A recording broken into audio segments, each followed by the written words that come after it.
네, 함께 해줄 말씀은 마태복음 5장 8절입니다. 마태복음 5장 8절 청명한 하늘 심청이라는 제목을 가지고 함께 나누도록 하겠습니다. 마음이 청결한 자는 복이 있나니 그들이 하나님을 볼 것이며. 사람들은 누구나 하나님을 보길 원하죠. 우리 성경 공부를 함께 하는 젊은 신학생 한 분이 계신데 오늘 어제 밤이군요. 늦게 카톡으로 이제 이 말씀을 묵상한 것을 이렇게 나누는데, 과거에 자신이 얼마나 하나님을 보기 위해서 처절하게 노력했는지를 이렇게 글로, 제가 모계연구 때 이렇게 말씀을 함께 같이 나누거든요. 이렇게 그거 보면서 뭐 그 청년 한 사람 이야기겠어요? 저 또한 마찬가지고 누구나 하나님을 보기를 원하잖아요. 근데 출애굽기 33장에 보면 내 얼굴을 보지 못하리라, 나를 보고 살 자가 없다, 이런 말씀이 나오죠. 그러니까 출애굽기에 의하면 하나님의 얼굴을 볼 수 없다, 직접적으로 그렇게 얘기되어 있는데, 사람들이 이제 하나님을 굉장히 보기를 원하잖아요. 근데 오늘 말씀에는 분명히 마음이 청결한 자는 복이 있나니 그들이 하나님을 볼 것이며, 이렇게 얘기 나오고 있잖아요. 그 말씀마다 그 사람들의 그 추억이 담겨 있을 텐데요. 저는 이 말씀을 볼 때마다, 제가 고등학교 2학년 때인가요? 금요일에 됐던가 그 전에 이렇게 이거를 읽는데 그냥 눈물이 쭉 나더라고요. 아무 이유가 없었어요. 그냥 무슨 뜻인지도 모르고, 이 말씀 그렇게 좋더라고요. 아무 이유가 없어요. 그래서 사실 무슨 뜻인지도 모르고 몇십 년이 지나고 난 지금에야 이 말씀이 무슨 뜻인지를 알 것 같더라고요. 어쨌든 이 말씀만 보면 제가 고등학교 때 생각이 나는데,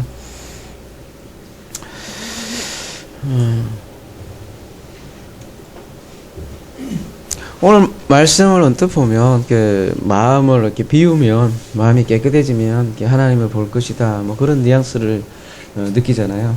최근에 개봉한 신과 함께라는 영화가 있잖아요. 뭐 1000만이 넘었나요? 저는 모르겠는데 많이 봤죠. 근데 신과 함께 보면 옥황상제죠. 신이죠. 옥황상제가 누가 나와요? 이정재가 나오더라고요. 봐도 멋있더라고요. 뭐 목소리도 딱 해갖고, 야 진짜 하나님 같더라고요. 진짜 배우가 멋있어가지고. 우리가 하나님을 그렇게 좀 만날 거다, 이렇게 그렇게 아는 건 아닐까라는 생각이 들어요. 그런 영화를 볼 때. 그리고 신과 함께라는 영화 자체가 그렇잖아요. 착하게 살아야 그런 여러 가지 다양한 지역들이 나오더라고요. 지역에 안 가고 멋진 이정재와 같은 옥황상제를 만나도 만날 수 있다, 뭐 그렇게 생각을 하잖아요. 대부분이 기독교인도 사실 그거와 다르지 않은 그런 관념들을 가지고 있고, 뭐 불교인들도 뭐 얘기해 보면 비슷하고, 사람들이 대부분 생각하는 게 비슷한 것 같아요. 근데 우리가 이제 지난주에 긍휼에 대해서, 긍휼한 자죠, 형용사고, 이제 알아봤는데요. 긍휼한 자가 된 것은 하나님의 일하심의 결과다라는 것을 우리가 함께 알아봤죠. 마찬가지로 오늘 마음이 청결한 자도 하나님의 의의 결과죠. 그리고 그 결과 하나님을 보게 될 거라는 건데요. 봐야 되죠, 분명히. 어떻게 봐야 될 건지를, 어떻게 보게 되는지를 우리가 오늘 말씀을 통해서 함께 알아보고자 합니다. 그러니까 출애굽기 3장 3절에 의하면 분명히 눈으로 직접 뭐 이정재와 같은, 여러분 쉽게 얘기해서 얘기하는 거예요, 그죠? 그런 옥황상제를 만나는 것은 아니라는 사실이죠. 그러면 어떻게 본다는 얘기일까? 일단 이 본다라는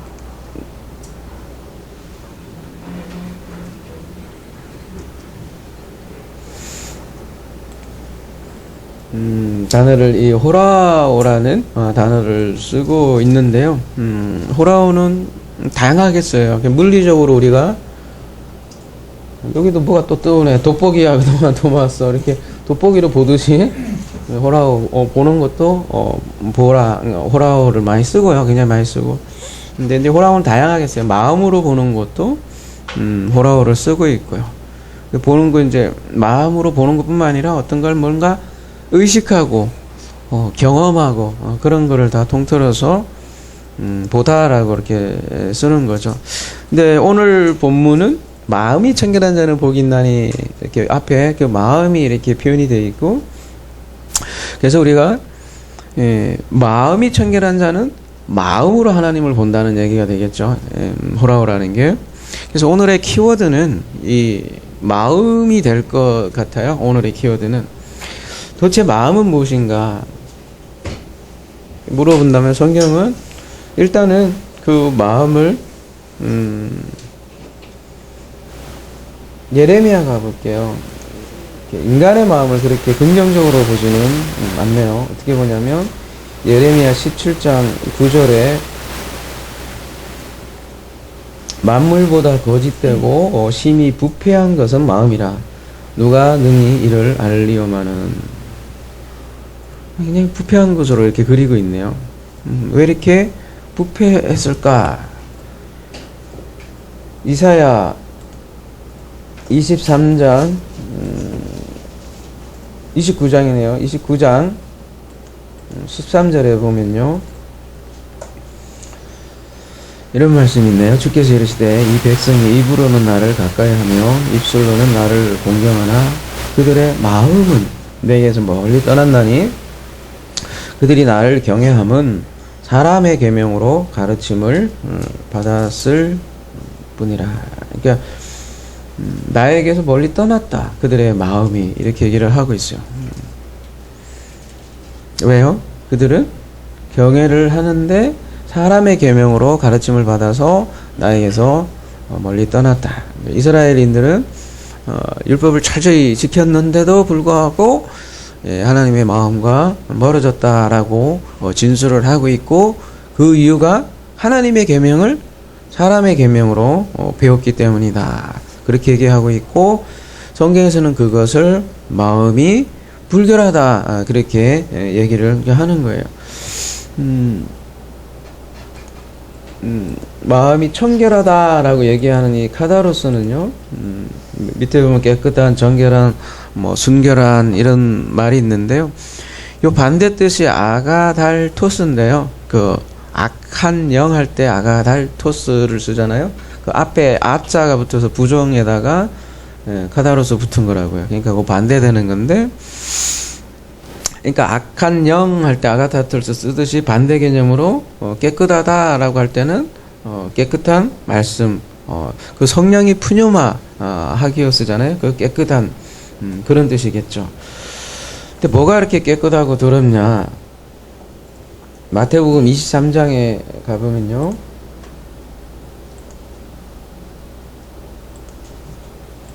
(25절) 화이스 진저 외식하는 서기관들과 바리새인이여 장과 대접에 거친 깨끗하되 그 안에는 탐욕과 방탕으로 가득하게 하는도다. 눈먼 바리새인이여 너는 먼저 안을 깨끗이 하라. 그리하면 그것도 깨끗하리라. 깨끗하게 하는 게 이게 정결 규정이잖아요. 깨끗하게 하다는 거죠. 그 정결을 굉장히 유대인들은 중요시했는데, 어떻게 그 정결을 중요시했냐면 그 제의적으로 바깥의 것으로 너무, 겉은 깨끗한데 안의 것은 깨끗하지 않았다 이렇게 얘기하는 거죠. 그러니까 이 청결의 문제가 겉의 문제가 아니라 안의 문제라는 걸 얘기를 하고 있는 거죠. 예를 들면 베드로가 사도행전에 보면 환상을 보잖아요. 보자기 환상이라고 하죠. 베드로가 보기에는 그 짐승들이죠. 짐승이 보기에 부정하게 봤다는 거죠. 근데 하나님은 뭐라 그래, 그거를 정하다 그러잖아요. 그러니까 베드로는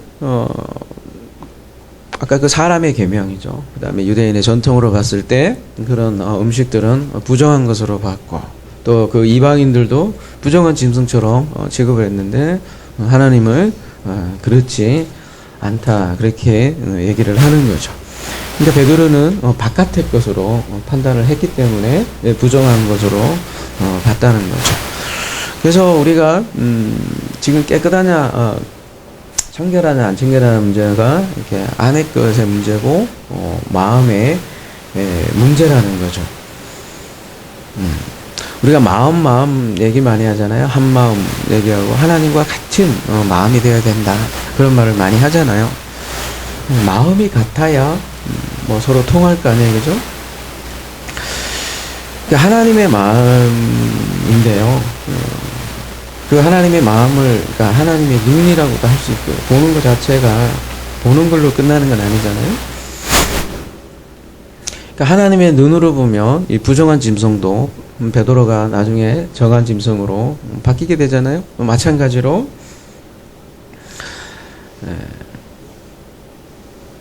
우리의 눈이 바뀌면 앞에 우리 마태복음 지난주 긍휼에 대해서 나눴잖아요. 그런 긍휼의 마음으로 사람을 보게 되는 거죠.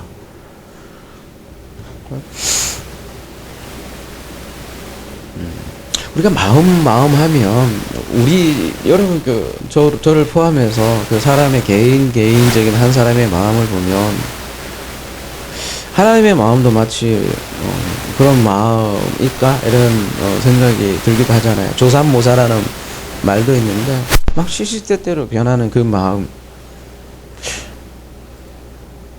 우리 아버지도 그런 마음일까 이런 생각을 해볼 수 있잖아요. 그래서 오늘 중요한 키워드가 마음인데 이 마음을 알기 위해서는 성경에서 기술하는 헬라어를 좀 알 필요가 있는데 헬라어 굉장히 정교하잖아요. 그러니까 헬라에서 주로 쓰는 그 마음이 카르디아하고 오늘 본문은 카르디아예요. 카르디아하고 누스라는 것이 있는데요. 두 가지에 대해서 좀 우리가 이해를 한다면 우리가 한 마음 되어야 된다, 한 마음 되어야 할 때 그 마음은 무엇인가를 우리가 좀 알 수 있을 것 같아요. 오늘 본문에 나오는 카르디아는 여기 밑에 보면 뭐 마음, 사고, 감각, 뭐 여러 가지 뭐 상처받은 마음 여러 가지 이렇게 뜻이 표현이 되어 있는데요. 감정, 기쁨, 슬픔, 욕망, 뭐 사랑, 뭐 정욕 이렇게 다양한 그런 사람의 그야말로 사람의 그 감정을 다 품은 그런 마음을 카르디아라고 해요. 그런데 누스는 뭐냐? 우리가 이미 계시록 때 다루었던 것 같아요, 그죠? 우리 산상순 주제가 한마디로 얘기하면 뭐라 그랬어요? 회심하라, 천국이 가까이 왔다.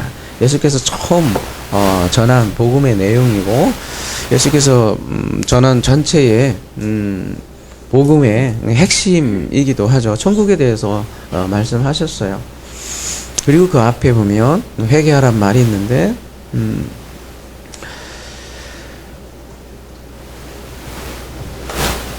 몇 절이죠? 이것이? 4장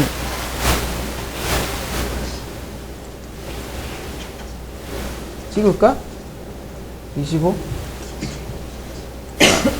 틀렸네. 몇 절이에요? 17이에요? 그렇군요. 회개하라. 메타 노에오라고 되어 있죠. 그래서 회개라기보다는 회심에 가깝다고 제가 말씀드린 것 같아요. 왜요? 메타노에라는 게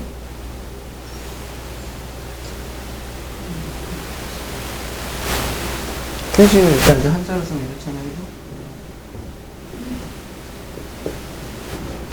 크게 써놨는데 메타노에라는 게 무슨 뜻이에요?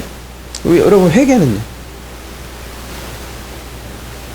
회개와 회심은 오늘 안 그래도 우리 저 찬양 인도자분이 눈치가 됐다니야 딱 하게 하고 그런 또 찬양을 하시더라고요. 또 예전 부흥의 찬양 비슷하게 하시는데 오늘 주제를 어떻게 하시고 또 이렇게 회개라고 하면 뭔가 돌이키고 반성하고 뉘우치고 그동안 잘못된 살아온 삶을 눈물 콧물 빼면서 뉘우치는 거잖아요. 과거의 잘못을. 왜요? 괜찮아요? 과거의 잘못을 뉘우치고 반성하고 그 행동을 바꾸는 그런 개념이잖아요. 회개라는 것은. 근데 이제 문제는 뭐냐면, 사람들이 이제 회개라고 하면, 문제 해결이 좀 돼야 될 텐데 말이죠. 끊임없는 이 악순환이 계속 된다는 거죠. 계속 기도하고, 잘못했습니다 하고, 그 다음 주에 또 오면 또 잘못했습니다 하고, 또 하고, 제가 볼 땐 평생 죽을 때까지 근본적인 제 용서가 해결되지 않는 것 같더라는 거죠. 아까 뭐 대속의 찬양도 하고 보혈의 찬양도 하지만 늘 우리 기독교인들은 그런 얘기를 하잖아요. 예수께서 우리 죄를 해결했다고 하면서 실제 삶의 양상을 보면 전혀 해결되지 않은 그런 양상을 볼 수 있다는 거죠. 그런 개념으로서 회개를 많이 생각하는 것 같아요. 그래서 그런 회개의 개념이라기보다는 이 회심이라는 거는 근본적인 그 죄의 문제의 해결이에요. 근본적인 죄의 문제의 뿌리를 제거하는 내용이고, 그게 회심이라는 거죠. 그러니까 계속 뭐 반복적이고 이렇게 해갖고 인간의 뭐 이렇게 반성으로 해서 해결되는 그런 문제라기보다는 근본적인 지금 문제를 예수께서는 얘기를 하는 거예요. 영어로는 to change one's mind라고 그러는데, 마인드하고 관련되어 있는데, 뭔가 마인드 자체가 완전히 바뀌는 거예요. 근데 메타라는 게 함께고, 뒤에 이제 노에오는, 이게 누스에서 나온 말이에요. 우리가 많이 다뤘죠, 그죠? 누스. 좀 이따 볼게요. 어떻게 생겼는지는. 아무튼, 이 누스라는 헬라어는 또, 기노스코라는 동사에서 나온 단어예요. 그러니까, 기노스코라는 단어는 뭐냐면, 어떤 것을 뭘 아는 거고, 깨닫고 알아차리고 인식하다, 이해하다, 뭐 확신하다, 그런 뜻을 가지고 있는 게 그노스코예요. 어떻게 하라고요? 그냥 해요. 할 수 없죠. 마이크를 바꾸든지.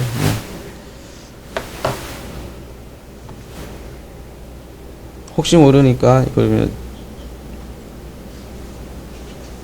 이걸로 녹음을 좀 할게. 같이.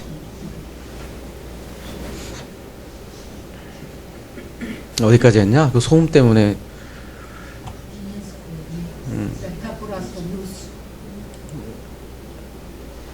기노스코 했었죠, 그죠? 기노스코인데, 그래서 그 기노스코에서 온 게 누스인데, 마음인데요, 누스가. 누스가 이 마음인데, 이 어떤 마음이냐면, 아까 그 카르디아가 어떤 인간의 감정, 기쁨, 그런 거라면, 이 누스는 마음은 마음인데, 좀 확실히 알아버린 마음, 깨달은 마음, 이해한 마음, 뭔가 확신되는 마음, 그런 거라는 거죠. 그래서 어떤 막 잘못하고 뉘우치고 고치고 어떠한 그런 행동 양식이라기보다는 깊이 알고 깨달아 버린 그 마음의 그 상태를 뜻하는 것이 누스라는 거죠. 그래서 이 성경 쪽 이제 신약을 보면 사용한 걸 이렇게 쭉 보면 카르디아하고 누스를 조금은 다르게 쓴다는 것을 우리가 볼 수 있습니다. 몇 가지 한번 보도록 하겠습니다. 요걸 좀 알아야 우리가 매일 아버지와 한마음 되어야 된다, 한마음 된다 이렇게 얘기를 하는데 중요한 주제잖아요. 분명히 알 필요가 있기 때문이죠. 누가복음 가볼게요.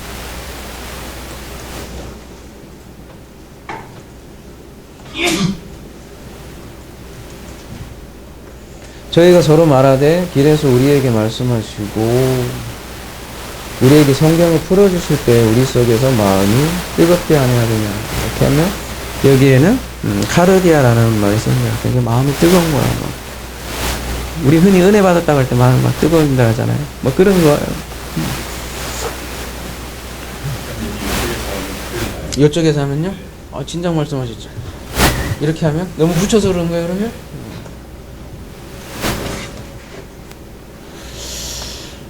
얘가 이렇게 가서 그러나?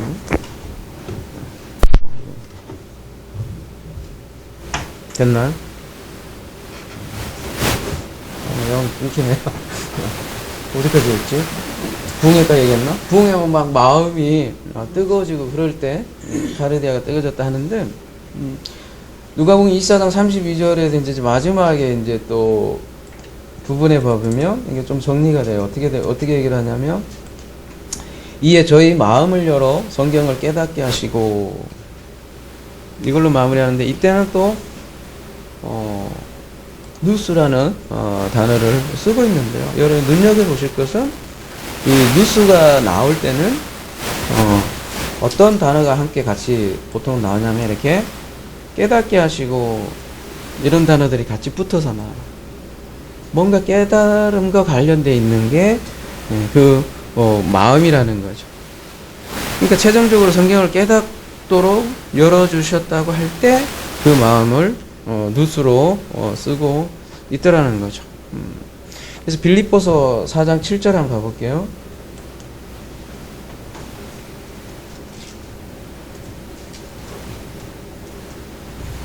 그리하면 모든 지각에 뛰어난 하나님의 평강이 들려요? 잘? 네, 그쪽 말고 전체 들려요? 네.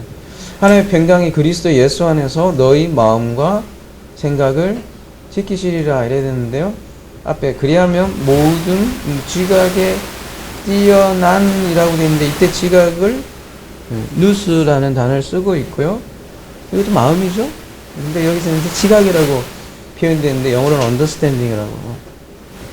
근데 이제 뒤에 너희 마음과 생각을 지킨다고 할 때는 카르디아를 쓰고 있어요. 그러니까 카르디아는 이게 생각과 관련이 돼 있는 건데, 막 복잡한 생각도 있잖아요, 여러분. 그 카르디아예요, 말 그대로.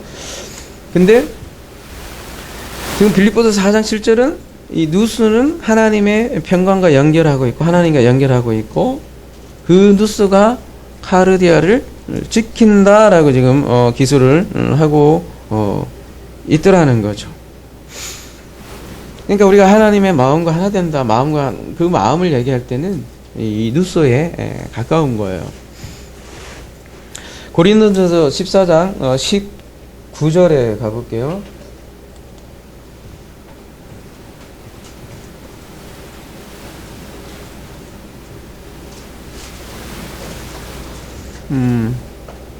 우리가 지금 이 뭐 누스니 뭐 카레디아니 여러분 몰라도 돼요. 뭐 그거 알자고 하는 건 아니에요. 다만 우리 BMW에서 얘기했듯이 그걸 좀 이해하기 위한 하나의 사다리에 불과한 거예요. 그죠? 뭐 카레디아니 누스니 그렇게 안 해도 돼요. 안 해도 되는데, 제가 얘기하고 싶은 그거를 좀 캐치해 주셨으면 좋겠어요. 몇 년이 지나고 나서 목사님이 한 얘기가 그 얘기였군요 하는 고백들이 지금에서 막 지금 많이 조금씩 나와요. 지금 보면 우리가 몇 년 됐잖아요. 근데 그때 얘기한 게 이제 지금 하니까 무슨 얘기인지 알겠다 조금씩 얘기하는 부분도 있긴 해요. 제가 얘기하고 싶은 거는 누스가 이거고 카르디아 이거다 얘기하는 게 아니에요. 또 이렇게 막 헬라 같은 거 이렇게 하면 그거에 또 이렇게 그러신 것 같아요. 힘들어요. 한두 마디를 하기도 힘들지만 하여튼 카페에 질문도 이렇게 막 나오고 하는 것들에 대해서 딱 이랬습니다. 이렇게 딱 찍어서 간결하게 이렇게 하고 싶은 마음도 있기도 하지만 안 하고 싶은 마음도 있는 게 그렇게 되는 것 같지 않아요. 이렇습니다 해갖고 다 깨닫는 것도 아니고 그 답을 다 얘기할 수도 없는 거고. 저도 사형리 하나 만들었으면 좋겠는데 그죠?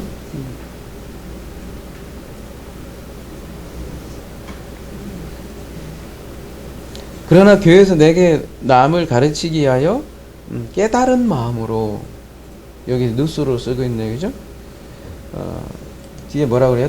깨달은 마음으로 5마디 말을 하는 것이 1만 마디 방언으로 말하는 것보다 낫습니다. 사도 바울은 이렇게 얘기하고 있어요. 방언으로 뭐 1만 마디를 하는 것보다 깨달은 마디로 5마디라라 하더라도 그게 훨씬 더 좋습니다. 지금 이렇게 얘기를 하고 있는데 그 깨달은 마음을 얘기할 때 누스를 사고한 거예요. 일반 마디 방언은 마음은 뜨거워질 수 있을 거예요. 그죠? 불러 해갖고 그죠? 아까 찬양도 무슨 찬양이었지? 그냥 박수를 쫙 하면 몸에 건강 좋을 거예요. 그죠? 여기 혈액순환도 되고 하니까. 근데 문제가 뭐예요? 금방 없어져. 그게 무슨 부흥회 하고 나면 일주일 정도 지나면 또 걱정되고 세상살이고 또 걱정되잖아요. 그러니까 다시 대빼야지. 또 나가면 다시 식어요. 이게 계속 악순환이야. 근데 사람이라는 게 그렇잖아요. 한번 경험을 하면 조금 더 자극적인 경험을 원하지 않습니까? 보통 그렇죠? 그렇잖아요. 결혼 생활이라는 것도 점점 신혼 때는 같이 있어도 잠도 안 왔잖아요. 옆에 스치기만 해도 그렇잖아요. 여자하고 같이 자니까요. 근데 몇십 년 살면 어때요? 옆에 있는 게 귀찮죠. 그러니까 사람이 더 자극적이고 더 경험적인 걸 원할지 모르지만 그게 충족되지 않는 거죠. 그렇게 불러 떼면 나중에는 얼만큼 더 그렇게 떼워야 될까요? 안 돼요.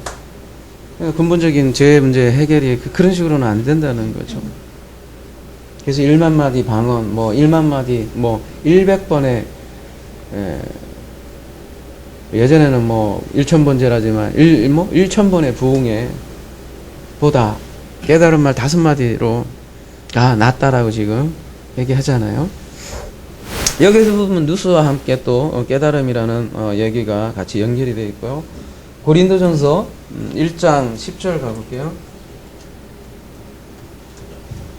형제들아 내가 우리 주 예수 그리스도의 이름으로 너희를 권하노니 다 같은 말을 하고 너희 가운데 분쟁이 없는 같은 마음 같은 뜻으로 온전히 합하라.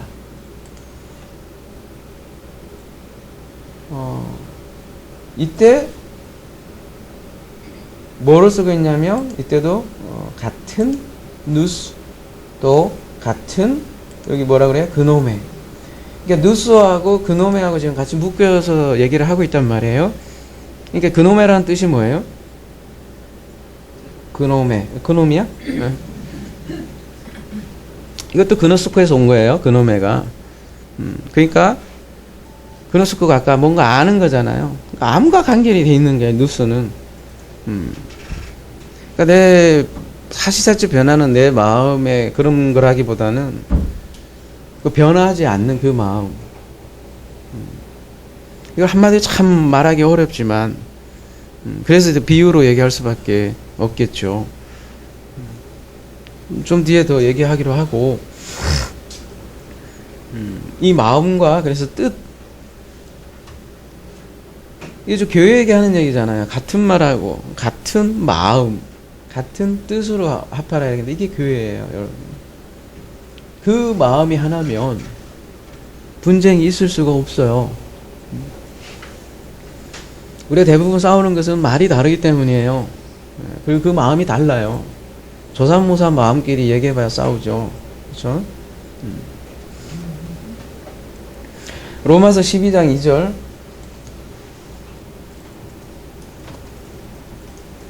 너희는 이 세대를 본받지 말고 오직 마음을 새롭게 함으로 변화를 받아 하나님의 선하시고 기뻐하시고 온전한 뜻이 무엇인지 분별하도록 하라.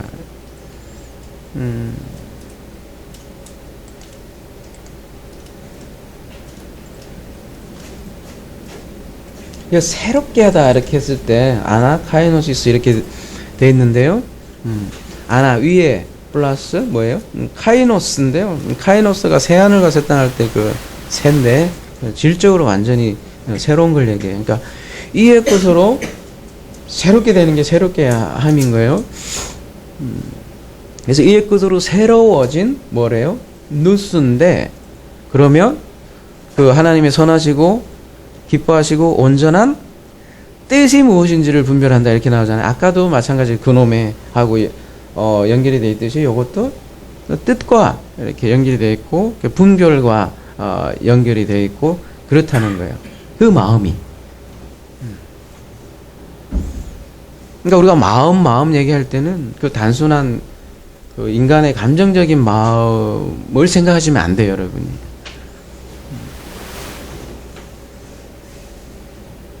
고린도전서 2장 11절 가볼게요.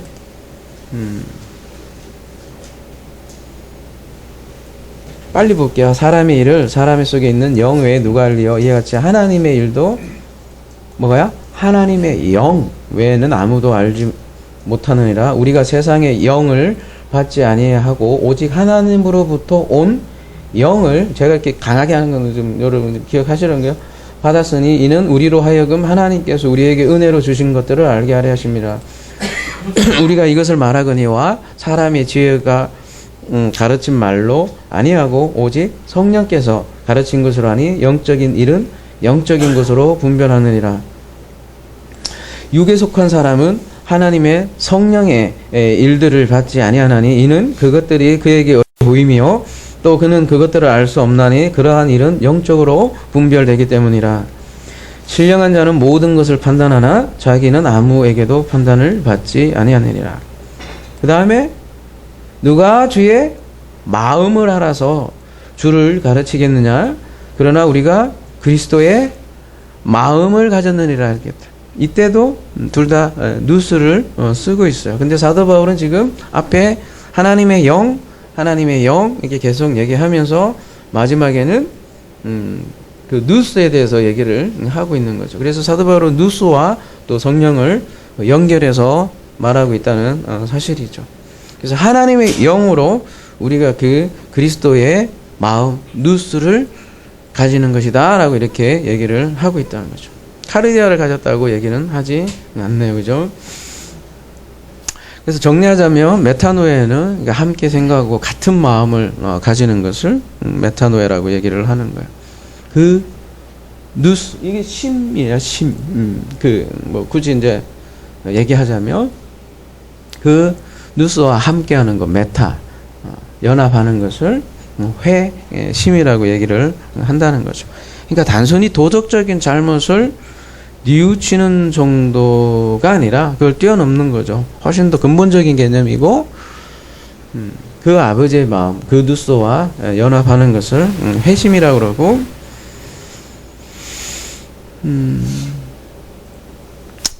언젠가 다루었는데 그죠? 이 회자라는 자체가 뭐 같이 보여요, 여러분? 성전으로 보여요? 또요? 또 뭐로도 보여요? 이게 두 개니까 여러분 잘 느낌이 안 올지 모르겠지만 하나 더 해봅시다. 그러면. 이건 뭐 같이 보여요? 터널? 터널도 뭐 그러네요. 저렇게 보니까 좀 하나를 더 그려볼게요. 문? 표적으로도 보이죠, 그죠? 관역으로도 보이기도 하고. 이 안에 이게 심이 있는 거예요, 원래, 그죠? 피라미드? 예. 위에서 보면 그렇게 되겠죠, 그죠? 어쨌든 그 중심이라는 게 있잖아요. 근데 원래, 이 회자라는 거는, 원래 물이 있잖아요. 물 한 방울 딱 떨어뜨리면 우리 하나사랑 로고가, 물방울이 착 퍼지는 거잖아요. 딴 데는 이렇게 십자가로 이렇게 하는데 우리는, 물로 이렇게 우리 로고를 해놨잖아요, 그죠? 뭐 로고라기보다는 제가 뭐 디자인 능력도 없고 해서 그냥 어디 사진을 하나 한 건데 물방울 모양이 보면 딱 떨어뜨리면 쫙 퍼지잖아요, 그죠? 원래 그 모양을 간단하게 줄여서 이렇게 회자를 했다는 거죠. 근데 회자가 이제 돌아오다라는 뜻도 가지고 있고요. 그래서 돌아가는 거예요. 어디로요? 관역의 정중앙에. 그 심해, 중심에. 여러분, 죄라는 게 뭐예요? 그런 얘기 많이 하죠. 관역에서 벗어나다 그런 얘기를 많이 하잖아요. 그죠? 요 심에서 벗어나면 다 죄예요. 근데 그 중앙으로 돌아가는 것을 회심이라고 얘기를 한다는 거죠. 그 가운데 심을 여러분, 누스라고 한번 생각을 해 보자는 거죠. 이해하기 위한 거예요. 뭐 딱 이게 이거다 그런 거라기보다는 그 우리가 좀 추상적인 하나님의 마음을 얘기하기 참으로 어렵잖아요. 그래서 이 헬라어라는 단어로 도구로 여러분에게 얘기할 수 있는 조그만 부분이라는 거죠. 그래서 비유로 얘기할 수밖에 없는 게 참 어려운 게 그런 거죠. 이것도 비유라는 거죠. 예를 들면 제가 구름과 하늘에 대한 비유를 가끔 하잖아요. 그죠? 카르디아가 말하자면 뭐겠어요? 네, 구름이라고 할 수 있어요. 구름이라는 게 보면 매일매일 다르죠. 여러분 아침에 일어나면 뭐 아름답기도 하고 뭐 꿀꿀하기도 하고 뭐 바뀌기도 엊그제 같으면 뭐 눈도 오기도 하고 그죠? 엄청 추워요. 요즘은 또 그죠? 꽁꽁 얼어붙은 하늘이기도 하고 그냥 계속 바뀌어요. 근데 변하지 않는 것도 있죠. 구름이 걷히면 보는 것이 있죠. 그게 뭘까요? 하늘이죠. 그죠? 오늘 제목이 청명한 하늘이라고 했는데 이 하늘이라는 건 항상 변하지 않아요. 근데 늘 그 자리에 있어요. 그러니까 굳이 비유하자면 오늘 그 카르디아가 깨끗해질 때 하나님을 본다. 그런 말씀과 관련된 비유라는 거죠.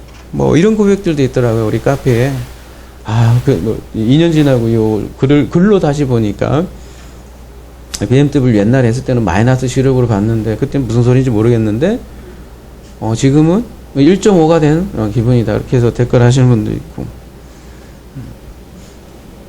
뭐 이게 막 구름 이렇게 있어서 진짜 이렇게 잘 안 보이는 부분들이 보이더라라는 고백들을 하시더라고요. 그게 뭐 중심이라고 하는데 하나님은 중심을 본다 그러잖아요. 중심. 이게 가운데 중자의 그 중심이기도 하고 그거를 아까 하나님의 영이라고도 하고요. 푸뉴마라고도 하고 뭐라고 하든 간에 하여튼 그 몸 이게 몸일 수도 있잖아요. 생긴 게 몸 안에 가장 중심에 있는 그 푸뉴마 그 푸뉴마로 인간은 기동하며 산다는 거죠. 변하지 않는 거예요. 그러니까 이걸 말하자면 그래서 뭐 절대계라고 해야 되나요? 근데 이 카르디아 같은 경우는 수시로 변해요. 우리 마음같이.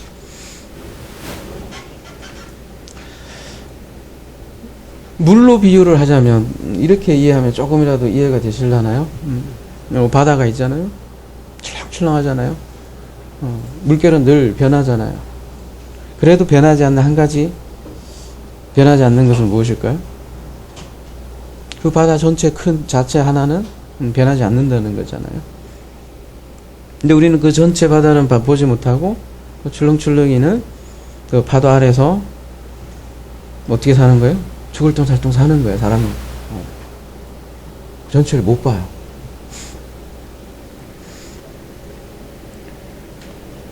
또 이렇게 얘기해도 될까요? 우리가 창세기 1장에 보면 사람을 어떻게 지었다고 그래요? 하나님의 형상과 모양이라고 했잖아요. 기억나세요? 형상이 뭐예요? 짤렘. 그 다음에 얘는요? 대목이요. 무슨 뜻이에요 이게? 우리가 모양이 되니까 우리나라 한글이 모양이 되니까 꼭 이정재 아까 했잖아요. 그러니까 제가 비유해요, 그죠? 이정재 같은 그런 모양으로 만들었으니까 우리가 이런 모양이다. 뭐 그런 그죠? 하나님이 이정재니까 우리도 이정재면 좀 이정재만큼 좀 잘 생기게 하면 좋을 텐데, 그죠? 뭐 하여튼 이렇게 해놨어. 근데 하여튼 그 모양으로 그 데모트를 생각하는 것 같은데 원래 원어에 보면 데모트가 사실은 닮음, 라이크니스 이렇게 닮다라는 얘기고 오히려 이 형상이 뭐예요? 제렘이라는 게 이게 보이는 거예요. 오히려. 그래서 굳이 이 제렘을 얘기하면 우리가 그냥 여러분 이해하기 쉽게 그냥 몸이라고 생각을 한다면 그 몸 안에 그 닮은 그 보이지 않는 영을 데모트라고 이해해도 될 거예요. 그러니까 인간을 보이는 것과 보이지 않는 것으로 하나님을 닮게 만들어 놓았다는 게 장색이죠. 근데 그 인간을 요 중심을 보지 않고 보이는 것으로 판단하고 섬기면 그걸 뭐라 그래요? 그거를 우상이라고 한다. 그러니까 사람들이 생각하는 것과 거꾸로라는 거예요. 사람들은 보이는 것으로 모든 것을 판단하고 보이는 모든 물질계로 모든 것을 판단한단 말이에요. 그리고 그게 전부인 양 살아간다는 거죠. 근데 성경은 거꾸로 얘기한다고요. 보이는 것은 우상이다. 다른 하나님이다. 보이지 않잖아요, 여러분. 보이지 않는데 어떻게 믿어요? 그러니까 그 은혜로 선물을 해서 그걸 믿게 한다는 거죠.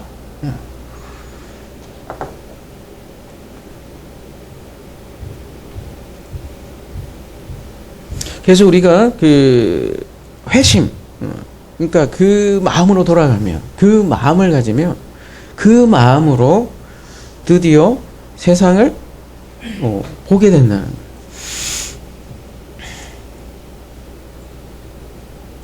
그럼 어떻게 보겠어요? 세상을?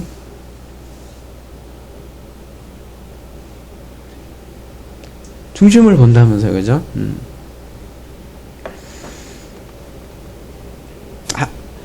하나의 여러분 각자의 그 몸, 개체 이런 걸 보는 게 아니라 그 안에 중심을 본다고요.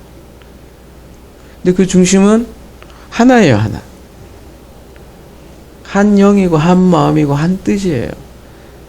그 한 마음으로 전체가 다 굴러간다고요. 보여요, 그게. 근데 그 마음을 가지지 않은 사람은 죽었다 깨도 이게 이런 얘기를 해도 무슨 개똥가스 같은 소리냐고, 너는 너고 나는 나지. 얘기 안 통해요. 절대 안 통해요.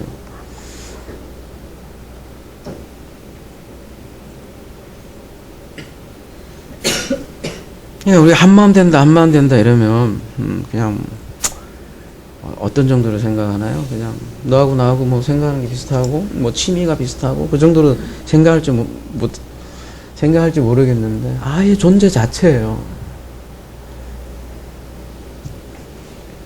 한 생명이에요, 아예.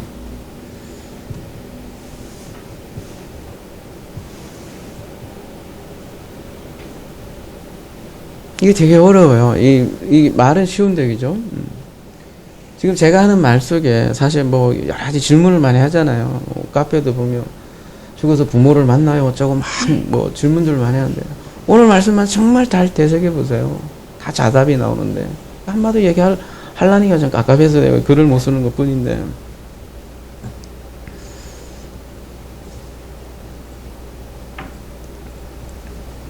좀 더 진척해 나갑시다. 그러면 이 마음 얘기를 하고 있고 그 청결에 대해서 얘기를 하고 있는데 이 마음이 어떻게 청결해지냐 이거지, 그죠?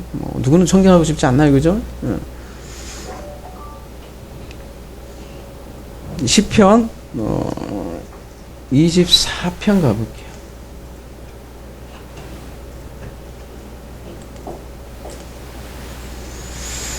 여호와의 산에 오를 자가 누구며 그의 거룩한 곳에 설 자가 누구인가? 곧 손이 깨끗하며 마음이 청결하며 뜻을 허탄한 데 두지 아니하며 거짓 맹세하지 아니하는 자로다. 그리고 마음 청결에 대해서 나오잖아요. 그 다음에 뭐래? 그는 마음이 청결한데 뭐라고 하냐면 그는 여호와께 복을 받았습니다. 구원의 하나님께 의를 얻으리니 주체가 하나님으로 돼 있어요, 벌써, 그죠? 그 다음에 이는 여호와를 찾는 족속이요 야곱의 하나님의 얼굴을 구하는 자로다. 아버지께서 복을 주시고 의를 받아서 아버지의 얼굴을 구한다고 이렇게 얘기하고 있어요. 그러면서 나오는 게 이제 오늘 그래서 이게 찬양하는 거에 이따 뭐래요? 문들아 너희 들을지어다 영원한 문들아 들릴지어다 영광의 왕이 들어가 시리로다. 영광의 왕이 누구시냐? 강하고 능한 여호와시요 전쟁에 능한 여호와시리다. 찬양이 나오는 거잖아요. 성전의 문을 열라는 거죠. 전쟁에 능한 여호와가 들어간다. 닫힌 문을 열고 뚫고 들어온다는 거죠. 그게 복이라는 거. 복. 마음이 청결한 자는 복이 있나니 성전 청결이잖아요. 성전이 청결돼서 문을 뚫고 들어와서 하나님이 들어가시니 그곳에서 어떻게 한다는 거예요? 하나님을 보는 거예요. 어디 딴 데서 보는 게 아니란 말이죠. 뭐 셋째 하늘에 대해서 카페에도 글도 올렸지만 성전에서 보는 거예요. 하나님은 이정재가 아니에요. 그렇게 보는 거 아니란 말이죠. 잘생겼어 자식. 목소리가 너무 멋있더라고요 보니까. 그죠? 진짜 하나님 같아. 다 해갖고.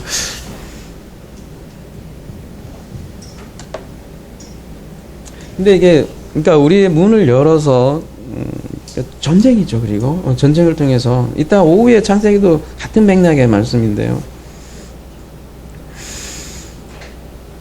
근데 뭘로 이렇게 전쟁에서 들어오냐면 말씀으로 치고 들어온다는 거죠.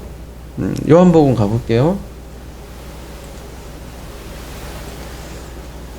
나는 참 포도나무요. 1절요. 15장 1절. 나는 참 포도나무 내 아버지는 농부라. 물은 내게 붙어있어 열매를 맺지 아니하는 가지는 아버지께서 그것을 제거해 버리시고 무릇 열매를 맺는 가지는 더 열매를 맺게 하여 그것을 깨끗하게 하신다.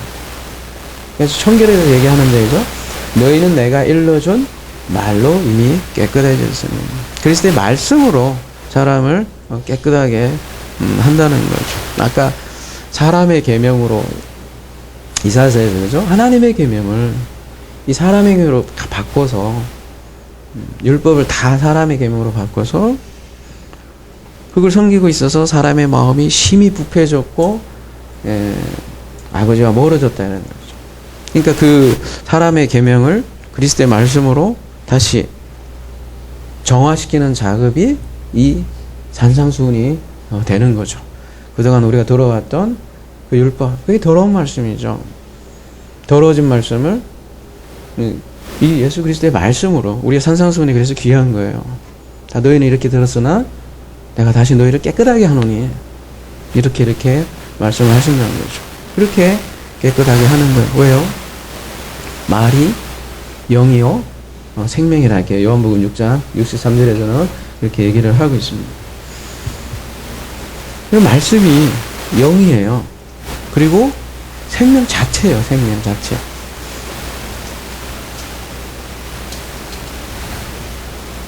그러니까 우리가 사람이 바뀐다는 거는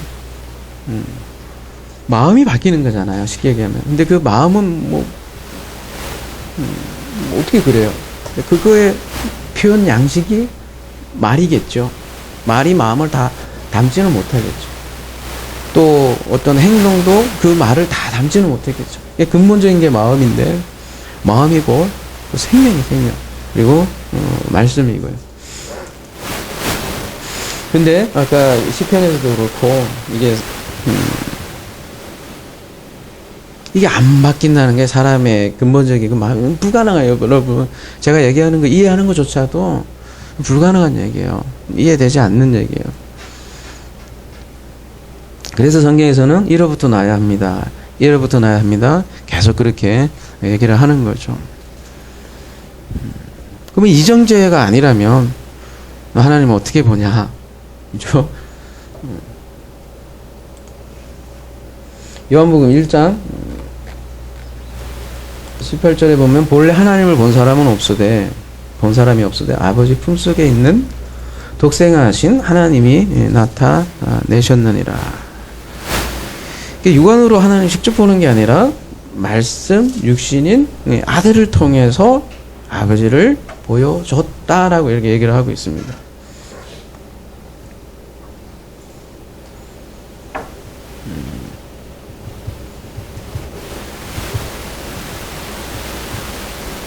그럼 하나님은 어디에서 보는 거예요? 인간에게서 보는 거예요, 여러분. 그것도 살아서. 그 인간은 뭐 다른 사람이 되면 안 되겠죠. 본인이어야지. 근데 못 본대요, 아직도. 할 수 없지 뭐.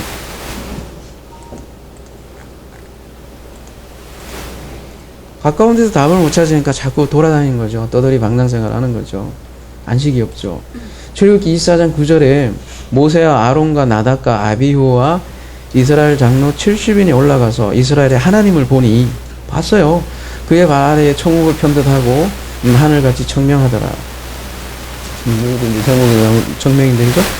하나님이 이스라엘 자손들의 존귀한 자들의 손을 대지 아니하셨고 그들은 하나님을 뵙고 먹고 마셨다. 하나님을 먹었대요. 뭐 어떻게 먹어? 뭐 하나님이 뭐 이정재면 못 먹잖아요, 그죠? 큰일 나죠, 그죠? 70이라는 이 존재들이 하나님과 더불어 먹고 마셨다 그랬죠. 계시록에도 보면 나와 더불어 먹고 마시리라. 문을 열며 나와 더불어 먹고 마시리라 얘기하잖아요.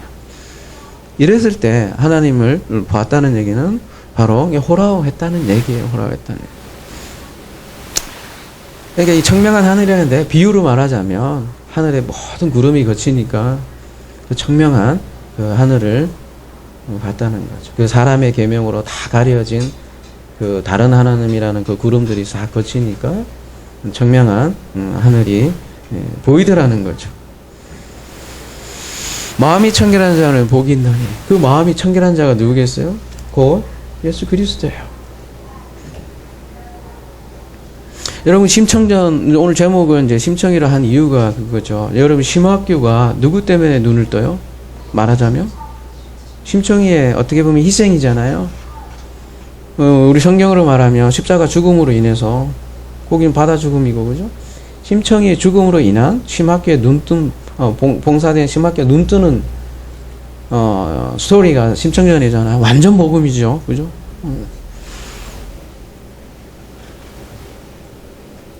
그러니까 마음이 청결한 자, 그 심청이를 통해서 구조의 비유로 얘기하자면 심학교가 눈을 뜬다는 게 심청이 그리스도를 통해서 심학교인 우리가 눈을 뜨게 된다는 거죠. 빌립이 예수께 이렇게 물어요. 여기도 답답하겠죠. 그러니까 뭐라 그래요? 주여 아버지를 좀 제발 좀 보여줘. 그러면 내가 좀 발 뻗고 자겠습니다. 이렇게 얘기하는 지금 그렇게 하는 장면이잖아요. 이때 쓰이는 단어가 제발 좀 보여줘. 데이코노라는 말인데 제발 좀 증명해 보여줘. 이렇게 내 눈으로 좀 이정재 같은 좀 근사하게 생긴 그 아버지 좀 보여줘. 이렇게 물어봤. 그러면 내가 믿겠다 이거 아니에요. 모든 종교의 테마들이 그거 아니에요, 그죠? 그랬더니 예수께서 뭐래요? 빌립아, 내가 이렇게 너와 함께 있을 때 네가 나를 알지 못하냐? 나를 본 자는 아버지를 보았거늘 어찌하여 아버지를 보이라 하냐? 이게 무슨 말이겠어요? 이때도 보면 나를 본 자는 호라온 자는 아버지를 호라했는데 너는 어찌하여 데이코노 하느냐? 이렇게 의도적으로 둘을 좀 구분을 하고 있는데 나를 보면 아버지를 보았다는 얘기는 뭐겠어요? 뭐 대부분 그냥 하나님이니까 예수님이 하나님이니까 이 정도로만 생각하고 끝나는 것 같아요. 그죠? 하나님 봤다 이런 식으로 생각하지만 아까 제가 얘기한 그거예요. 그 인간의 근본적인 존재에 대해서 생각하게 하는 말씀이란 말이죠. 딴 데서 찾지 말라는 거죠. 죽어서 옥황상제 만나서 생각하지 말고 인간에게서 찾으라고요. 쉽게 얘기하면 인간에게서.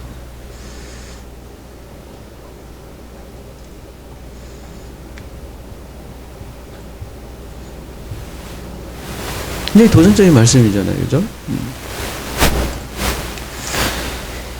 내가 아버지 안에 거하고 아버지는 내 안에 계신 것을 네가 믿지 아니하느냐. 그렇잖아요. 그죠? 내가 너에게 이런 말은 스스로 하는 것이 아니라 아버지께서 내 안에 계셔서 그의 일을 하시는 것이라. 우리가 요한복음 하면서 그리고 우리가 말씀을 나누면서 계속해서 하는 얘기잖아요. 그 안에 모든 답이 있어요, 여러분. 사후고 뭐고 사사후고 오후고 뭐고. 자꾸 사후세계에서 묻는데 사후세계 자꾸 묻는다는 거는 현재에 대한 이해가 결핍되어 있다는 얘기거든요. 그러니까 자꾸 물어. 그러면 아버지와 아들을 따로 얘기하지 않아요, 성경은. 짝으로 얘기하고 있단 말이죠. 그래서 요한복음 10장 30절에는 아버지와 나는 하나다 이렇게 얘기를 하고 있고 동시에 아버지는 나보다 크다 얘기도 하고 있고요. 짝개념으로 얘기를 하고 있어요. 그래서 영광이라는 게 아들을 통해서 나타난다. 계속 그렇게 얘기를 하고 있잖아요. 그래서 하나님 자체를 그러니까 볼 수 없어요. 제 아무리 누구라도. 그냥 그런 거 있잖아요. 제3의 어디 뭐 이렇게 해갖고. 근데 또 돋보기가 딱 생기면 그날이에요. 그날은 내가 아버지 안에, 너희가 내 안에, 내가 너희 안에 있는 것을 너희가 알리라.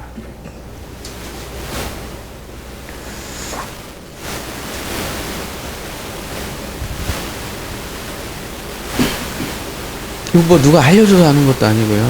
그날에는 알게 된다는 거죠. 자명해지고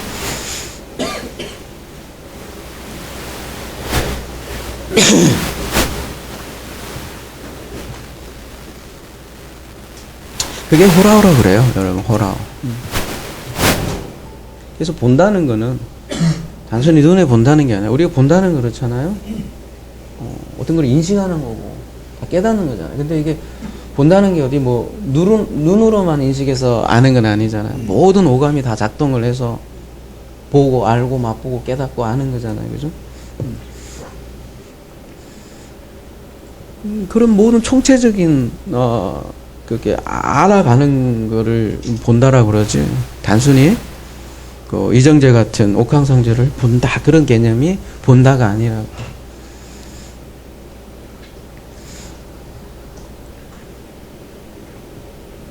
여러분 회심하라.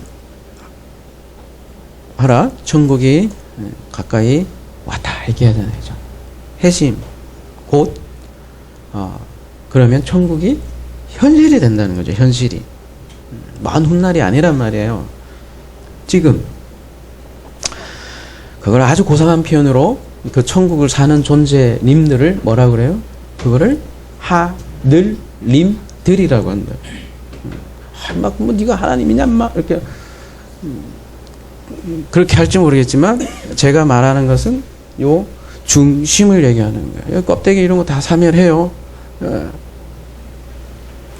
요런 중심의 짝으로 우리는 사는 아들들이라고요. 여기에 하나님이 나타나요. 그 나타난 존재들을 내가 보면 하나님을 보는 거예요.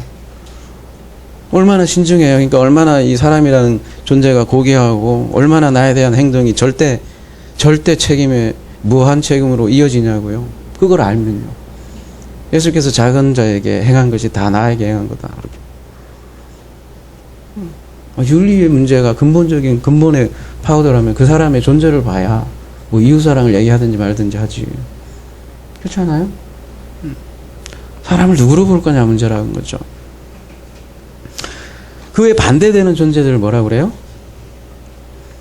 이 몸이 전체라고 생각하는 분들을 땅님들이라고 합니다. 땅님들. 한문으로 그게 뭐라 그래요?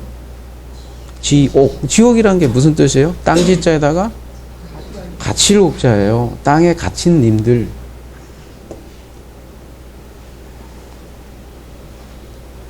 땅에 갇힌 자들을 땅님들이라고 한다고요. 님자 붙이기 그런가요? 뭐 그래요.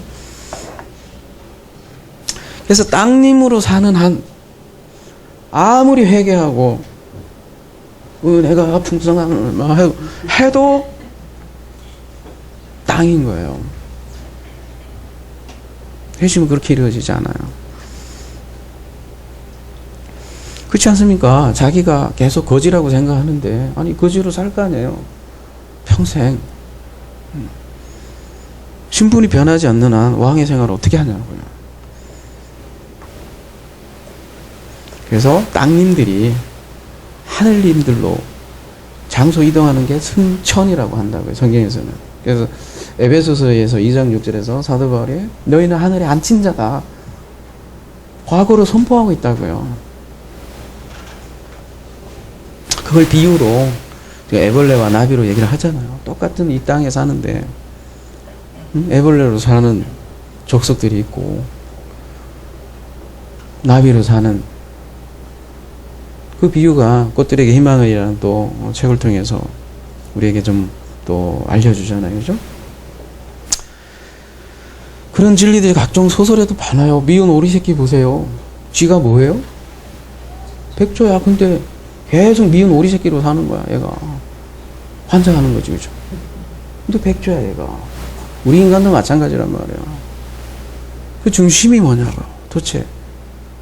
인간의 본연의 실존의 그 실체가 뭐냐는 거죠. 모르고 미운 오리 새끼로 산다고요.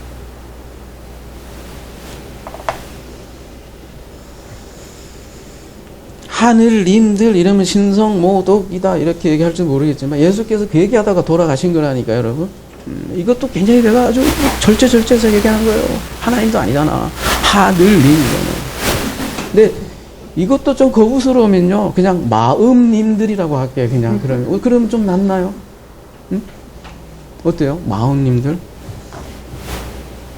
죽겠어요. 이게 어떻게 얘기하는지 모르겠어요. 그죠? 하도 오해가 많아서 말이죠. 그 마음을 하늘이라고도 해요.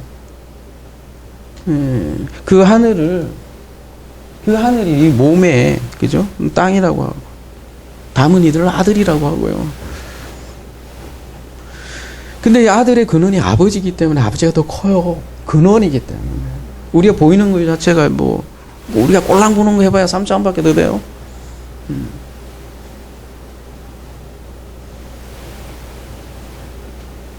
그래서 제가 카페에도 보면요, 죽으면 어떻게 하냐고 했잖아요. 거기에 대한 조금이라도 답이 됐으면 좋겠어. 죽음이란 없어요. 데피니틀로 여러분 만약에 신앙을 가진다면, 진리를 논하자면, 죽음 없다니까요. 사람들 쏘가서 이게 다라고 생각하니까 초상 나는 거야, 다. 예수께서 얘기했잖아요. 이미 살아서 믿는 자는 영원히 죽지 않는다고 하는데 안 믿어, 사람들이. 개코나 무슨. 안 믿는다니까, 여러분. 믿음 없어요. 예수께서 왜 그런 얘기 하겠어요? 안 죽는다는 데서 예수는 죽는데. 왜 안 죽어? 다 이거는 죽죠. 근데 제가 계속 얘기하잖아요. 이거는 그냥 쩌렘이에요. 우상이에요, 여러분.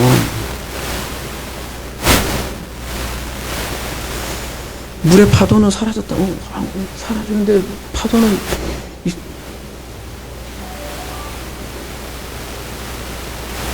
답답해.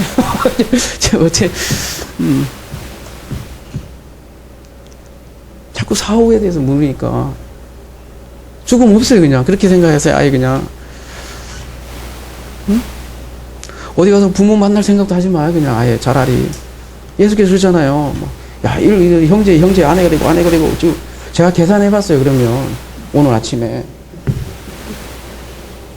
지금 80억 명이에요. 그러면 지금까지 다 해갖고 야, 이게 계산이 안 돼. 인류의 숫자가. 아니 지금 한 땅덩어리 80억 명인데 돌아가신 분들 다시 다 만날 생각하면 안 엮이는 사람이 어디 있어? 응? 내 부모의 요즘 한번 만나 인사하러 다니리라고 골치 아프던 그런가? 그렇잖아요, 그래도.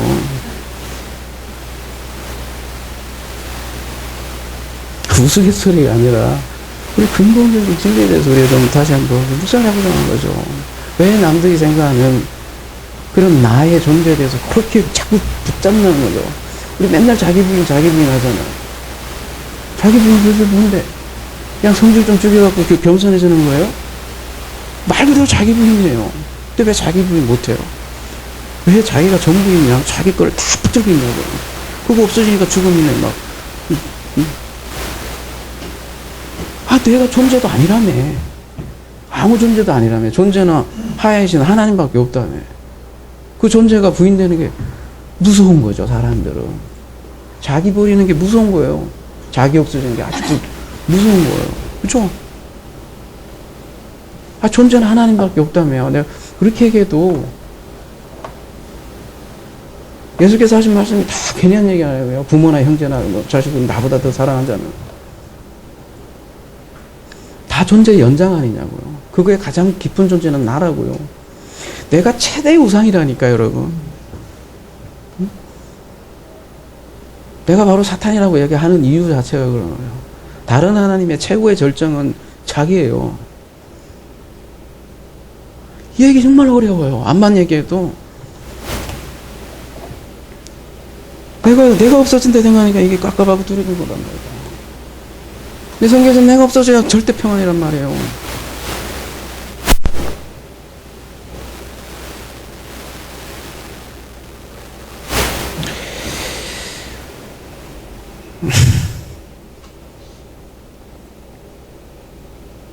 욥기서 한번 볼게요.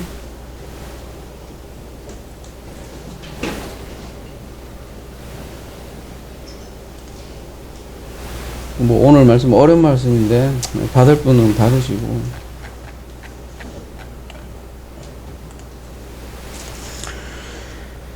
19장 26절 내 가족이 벗김을 당한 뒤에도 내가 육체 밖에서 하나님을 버리라 이렇게 돼 있으니까 가족이 딱 벗겨주고 내가 바깥에 가서 이렇게 여러분 그 인사체험 얘기를 많이 듣잖아요. 붕도 하고 내가 나를 볼 거다 뭐 이렇게 생각을 많이 할 줄 모르겠는데 원어를 보시면 밖에 아니에요.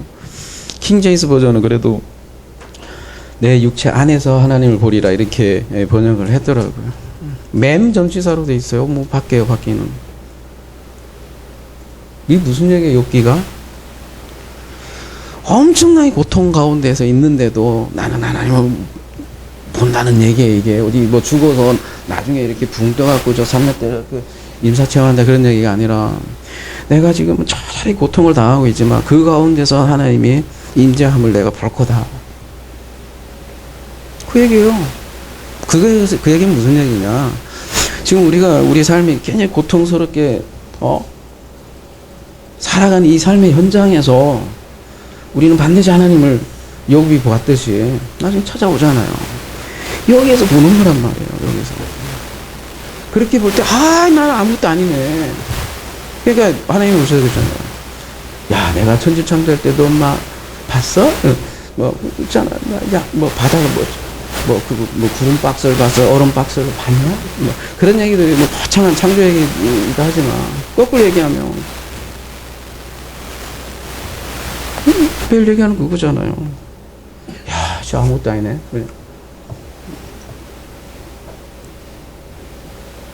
욥기는 죽어서 막 나중에 본다는 얘기 아니라, 그 처절한 고통 가운데에 그런 현장 속에서 하나님을 보게 된다는 거예요.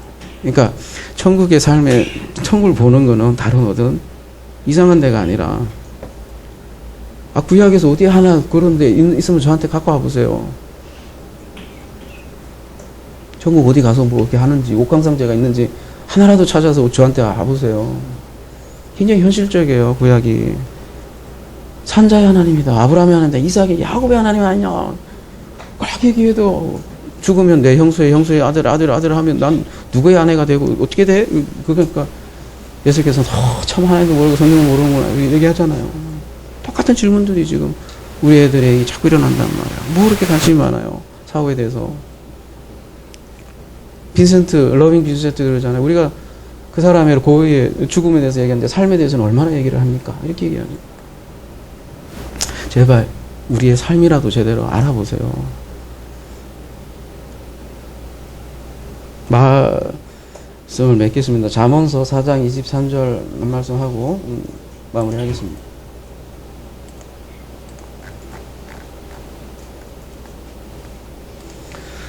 모든 지킬 만한 것 중에 더욱 내 마음을 지키라. 생명의 근원이 이에서 아니라. 이 말씀 그대로 그냥 마음은 생명의 근원, 생명이 아니고 생명 그 자체입니다.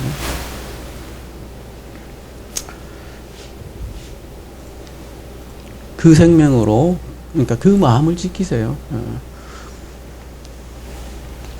그러면 더 이상 심학교가 아니라 심청이로 살아가는 거예요. 심청이가. 심청이는 다른 사람을 눈뜨게 해요. 청명한 하늘로 살아요. 70장로가 뭔 옛날 얘기가 아니라고요, 여러분. 먹고 더불어 마시고 함께 산다고요. 우리의 사랑하는 하나의 님 하나님 거예요. 이런 심청이로 사는 하나 사랑이 되기를 기도합니다.